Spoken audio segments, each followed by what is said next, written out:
പലവിധമായ വിളിപ്പേരുകളിലൂടെ മലയാളിക്ക് സുപരിചിതനായ ബി.ജെ.പിയുടെ മുൻ സംസ്ഥാന പ്രസിഡന്റ് കെ സുരേന്ദ്രൻ അടക്കമുള്ള മുതിർന്ന നേതാക്കൾ ബി.ജെ.പിയുടെ സംസ്ഥാന നേതൃത്വത്തിൽ നിന്നും പൂർണ്ണമായും ഒഴിവാക്കപ്പെട്ടിരിക്കുന്നു എന്നൊരു വാർത്ത പുറത്തു വരികയാണ്.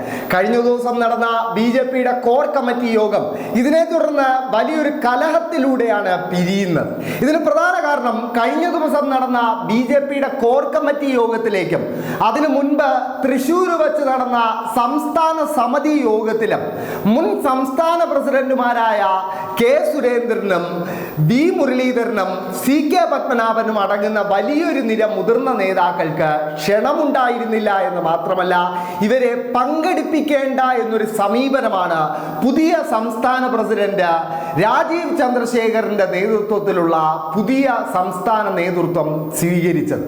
അതിന്റെ ഭാഗമായി വലിയ പ്രതിഷേധം കഴിഞ്ഞ ദിവസത്തെ കോർ കമ്മിറ്റി യോഗത്തിൽ അരങ്ങേറിയിരുന്നു. ബി.ജെ.പിയിലെ സുരേന്ദ്രൻ പക്ഷ നേതാവ് എന്നറിയപ്പെടുന്ന സി കൃഷ്ണകുമാർ അടക്കമുള്ളവർ കോർ കമ്മിറ്റി യോഗത്തിൽ വലിയ എതിർപ്പാണ് രാജീവ് ചന്ദ്രശേഖറിന്റെ ഈ നിലപാടിനെതിരെ സ്വീകരിച്ചത്. നമുക്കറിയാം കെ സുരേന്ദ്രനെ കൊണ്ട് ബി.ജെ.പിക്ക് കേരളത്തിൽ വളർച്ചയുണ്ടാകില്ല എന്ന് തിരിച്ചറിഞ്ഞ ബി.ജെ.പിയുടെ കേന്ദ്ര നേതൃത്വമാണ് ഏറെ പണിപ്പെട്ട് രാജീവ് ചന്ദ്രശേഖറിനെ ബി.ജെ.പിയുടെ സംസ്ഥാന പ്രസിഡന്റായി കേരളത്തിൽ അവരോധിക്കുന്നത്. എന്നാൽ രാജീവ് ചന്ദ്രശേഖർ എന്ന കേരളത്തിന് പുറത്ത് മാത്രം രാഷ്ട്രീയ പ്രവർത്തനം നടത്തി പരിചയിച്ച ഒരു മലയാളിയുടെ കടന്നുവരവ് കേരളത്തിലെ ബി.ജെ.പിക്ക് ഗുണത്തെക്കാളേറെ ദോഷമാണ് ചെയ്യുക എന്ന് തെളിയിക്കുന്നതാണ് ഇപ്പോഴത്തെ സംഭവ വികാസങ്ങൾ എന്ന് പറയേണ്ടിയിരിക്കുന്നു. കാരണം ഈ വരുന്ന ജൂലൈ 13 തദ്ദേശ തെരഞ്ഞെടുപ്പിലെ ബി.ജെ.പിയുടെ പ്രകടനത്തെ ഉൾപ്പെടെ തീരുമാനിക്കുവാനായി അമിത്ഷാ നേരിട്ട് കേരളത്തിലേക്ക് എത്താനിരിക്കുകയാണ്. അങ്ങനെ ഒരു ഘട്ടത്തിലാണ് ദിവസങ്ങൾ മുമ്പ് നടക്കുന്ന ഈ കോർ കമ്മിറ്റി യോഗത്തിൽ ഇത്ര വലിയൊരു കലഹം അരങ്ങേറിയിരിക്കുന്നത്. രാജീവ് ചന്ദ്രശേഖറിന്റെ നേതൃത്വത്തിലുള്ള പുതിയ സംസ്ഥാന നേതൃത്വം ഈ മുതിർന്ന നേതാക്കളെ ഒഴിവാക്കാനുള്ള ഒരു നിലപാടാണ് ഇനിയും സ്വീകരിക്കുന്നതെങ്കിൽ അത് ബി.ജെ.പിക്കുള്ളിൽ വലിയ കലഹം പൊട്ടിപ്പുറപ്പെടും എന്ന കാര്യത്തിൽ സംശയമില്ല.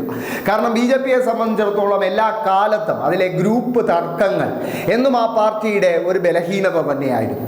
അത് മൂർച്ഛിക്കുന്നതാണ് ഇപ്പോൾ നമ്മൾ കണ്ടുകൊണ്ടിരിക്കുന്നത്. കാരണം കെ സുരേന്ദ്രനും വി മുരളീധരനും അടക്കമുള്ളവരെല്ലാം തന്നെ ബി.ജെ.പിയുടെ കോർ കമ്മിറ്റി അംഗങ്ങളാണ്. എന്നിട്ടും എന്തുകൊണ്ട് അവരെ ഈ യോഗങ്ങളിൽ നിന്നും, അതും കഴിഞ്ഞ കോർ കമ്മിറ്റി യോഗം അത് സംസ്ഥാന സഹഭാരവാഹികളെ തീരുമാനിക്കാൻ ചേർന്ന യോഗമാണ്, അത്ര തന്ത്രപ്രധാനമായ ഒരു യോഗത്തിൽ നിന്ന് അവരെ ഒഴിവാക്കുന്നു എന്നതിനർത്ഥം അവരെ പൂർണ്ണമായും സംസ്ഥാന നേതൃത്വത്തിൽ നിന്നും ഒഴിവാക്കാൻ രാജീവ് ചന്ദ്രശേഖർ പദ്ധതിയിടുന്നു എന്ന് തന്നെയാണ്. RSS നേതൃത്വത്തിന് പോലും രാജീവ് ചന്ദ്രശേഖറിന്റെ ഈ നടപടികളിൽ വലിയ അതൃപ്തിയുണ്ട് എന്നാണ് വാർത്തകൾ പുറത്തു വരുന്നത്. എന്തായാലും രാജീവ് ചന്ദ്രശേഖറിന്റെ ആദ്യത്തെ സംസ്ഥാന പ്രസിഡന്റ് എന്ന നിലയിലുള്ള തെരഞ്ഞെടുപ്പായിരുന്നു നിലമ്പൂരിൽ അരങ്ങേറിയത്. നിലമ്പൂരിലെ തെരഞ്ഞെടുപ്പിൽ ആദ്യം മത്സരിക്കണമോ എന്നൊരു സംശയം തന്നെ പ്രകടിപ്പിച്ച രാജീവ് ചന്ദ്രശേഖർ ഒടുവിൽ സ്ഥാനാർത്ഥിയാക്കി നിർത്തിയെങ്കിലും കഴിഞ്ഞ ലോക്സഭാ തെരഞ്ഞെടുപ്പിൽ വയനാട് ലോക്സഭാ മണ്ഡലത്തിൽ, നിലമ്പൂർ ഉൾപ്പെടുന്ന വയനാട് ലോക്സഭാ മണ്ഡലത്തിൽ കെ സുരേന്ദ്രൻ മത്സരിച്ചപ്പോൾ നിലമ്പൂർ ലഭിച്ചത് 17,520 വോട്ടാണെങ്കിൽ ഇത്തവണ രാജീവ് ചന്ദ്രശേഖറിന്റെ നേതൃത്വത്തിൽ പുതിയ സ്ഥാനാർത്ഥിയൊക്കെ നിർത്തി രാജീവ് ചന്ദ്രശേഖറിന്റെ ശിങ്കിടികൾ നടത്തിയ പ്രചരണത്തിലൂടെ നേടാനായത് വെറും 8,648 വോട്ടാണ്. അതായത് ബി.ജെ.പിക്ക് ഒരു തിരഞ്ഞെടുപ്പിൽ നിന്നും ഈ തെരഞ്ഞെടുപ്പിലേക്ക് എത്തുമ്പോൾ നഷ്ടമായിരിക്കുന്നത് 8,872 വോട്ടാണ്. അത്ര വലിയൊരു നഷ്ടം ബി.ജെ.പിക്ക് നിലമ്പൂരിലൊരു മണ്ഡലത്തിൽ, ഏകദേശം പറയുകയാണെങ്കിൽ മലപ്പുറം വയനാട് ജില്ലകളിൽ ഏറ്റവും കൂടുതൽ ബി.ജെ.പിക്ക് വോട്ടുണ്ടായിരുന്ന ഒരു മണ്ഡലമായിരുന്നു കഴിഞ്ഞ ലോക്സഭാ തെരഞ്ഞെടുപ്പിൽ നിലമ്പൂർ.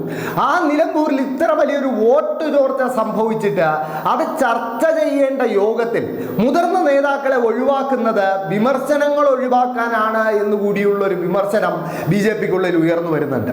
എന്തായാലും കെ സുരേന്ദ്രനെ മാറ്റി രാജീവ് ചന്ദ്രശേഖരനെ പരീക്ഷിക്കുന്നതിലൂടെ ബി.ജെ.പിക്ക് കേരളത്തിൽ വളർച്ചയുണ്ടാകുമെന്ന് കണക്കുകൂട്ടിയ കേന്ദ്ര നേതൃത്വത്തിനാണ് പാളിയതെന്ന് പറയേണ്ടിയിരിക്കുന്നു. കാരണം രാജീവ് ചന്ദ്രശേഖർ കെ സുരേന്ദ്രനേക്കാൾ വലിയൊരു അപകടമാണ് ബി.ജെ.പിക്കുള്ളിൽ സൃഷ്ടിച്ചുകൊണ്ടിരിക്കുന്നത്. കാരണം ഈ മുതിർന്ന നേതാക്കളെ പിണക്കി മുന്നോട്ട് പോകാനാണെങ്കിൽ ബി.ജെ.പിക്ക് വരുന്ന തദ്ദേശ തെരഞ്ഞെടുപ്പിലും അത് സ്വപ്നം കാണുന്ന ഒരു പ്രകടനം പുറത്തെടുക്കാൻ കഴിയില്ല എന്നതാണ് യാഥാർത്ഥ്യം. എന്തായാലും ബി.ജെ.പിക്കുള്ളിൽ രാജീവ് ചന്ദ്രശേഖർ ഒരു വലിയ കലഹം തന്നെയാണ് ആരംഭിച്ചിരിക്കുന്നത്.